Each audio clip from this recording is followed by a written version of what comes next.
आमच्या वेदना आम्ही कुणाला सांगू शकत नाही.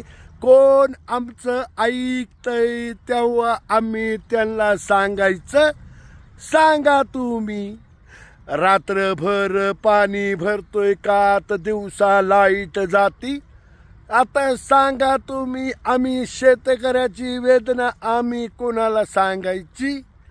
थोड्याच वेळात बिबट्याचा आवाज येतो. तिकडं कुणीतरी सांगताय बिबट्या आलाय, बिबट्या आलाय. सांगा तुम्ही आम्ही शेतकऱ्यांनी जगायचं कसं, जगायचं कसं, जगायचं कसं सांगा. रातभर पाणी धरलंय, रात्रभर पाणी धरलंय. कुणीतरी सांगितलं तिनेवाडीत बिबट्या आलाय, सांडबरवाडीत येणार आहे, त्यामुळं आम्ही कसं काय पाणी धरायचं. तुम्ही सांगा, तुम्ही सांगा.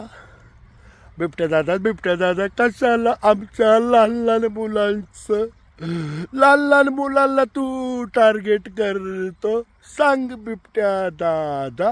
आमच्या पाळीव प्राणी छोटे छोटे आहेत त्यांना तर तू टार्गेट करतो, परंतु लहान लहान मुलांना सुद्धा तू टार्गेट करतो. कसं करतो बिबट्या दादा. माझं वय 50च्या पुढं झाले, 55च्या पुढं झाले, माझं काही वाटत नाही. पण ज्यांनी कुणी अजून दुनियाच बघितली नाही. आम्ही शेतकऱ्यांची काय चुकी आहे तुम्ही सांगा बिबट्या दादा. काही चुकी आहे. आम्ही सर्वांचा शेतकरी हा जगाचा पोशिंदा आहे, तरी सुद्धा आमच्यावर हल्ले करतात बिबट्या दादा. काय आमचं चुकलंय तुम्ही सांगा. काय चुकलंय आमचं तुम्ही सांगा. रात्रभर पाणी भरलंय, आता परत सकाळी आलोय. 5 वाजतापासून पाणी धरतोय. शेतकरी हा जगाचा पोशिंदा आहे हो. तुम्ही आम्हाला समजून घ्या, समजून घ्या. पहा मित्रांनो, खोऱ्याचा दांडा बारीक होता, पण या बिबट्यामुळं खोऱ्याचा दांडा सुद्धा मोठा करावा लागला हो. ते खोरं सुद्धा हातात जड होतंय, तरी काय या बिबट्याच्या ब्यानी तो दांडा सुद्धा खोऱ्याचा मोठा करावा लागला. शेतकऱ्याची अवस्था लय वाईट आहे, लय वाईट आहे. मला अश्रू अनवर होत नाही. आम्ही शेतकऱ्यांनी काय गुन्हा केलाय. शेतकरी हा जगाचा पोशिंदा म्हणतात लोक. आम्ही शेती पिकवतो तवा लोक परदेशी हे ते शाळू केलाय, पाहू शकता. 2 एकर ज्वारी पिकली तर ज्वारीची भाकर आपण खाऊ शकतो. काय गुन्हा केला. कधी बिबट्या येतो, कधी तिकडं आवाज येतो. तिनेवाडीत बिबट्या आलाय, सांडबरवाडीत येणार आहे, पानबाळ्यात येणार आहे. बाबा तुम्ही सावध राहा. मी म्हणतो बाळा, माझं वय झालंय, माझं 55-56 झालंय. आता माझं निम्म आयुष्य गेलंय रे. 10-20-5 वर्ष जगलो तर जगलो, नाही तर जगूनही फायदा नाही. लहान लहान मुलांना हा बिबट्या इतका त्रास देतो.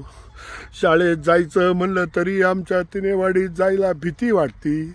शाळेतली मुलांना काय कळतं, त्यांना वाटतं बिबट्या आपल्याला बिबट्या आपल्या पावलीसारखा आहे, बिबट्या आपला नकली आहे असं वाटतं. त्यांना काय माहिती. तो बिबट्या येतो आणि डायरेक्ट लहान लहान मुलांना झडप टाकतो. आमचं जगणं मुश्किल केलंय या बिबट्याने.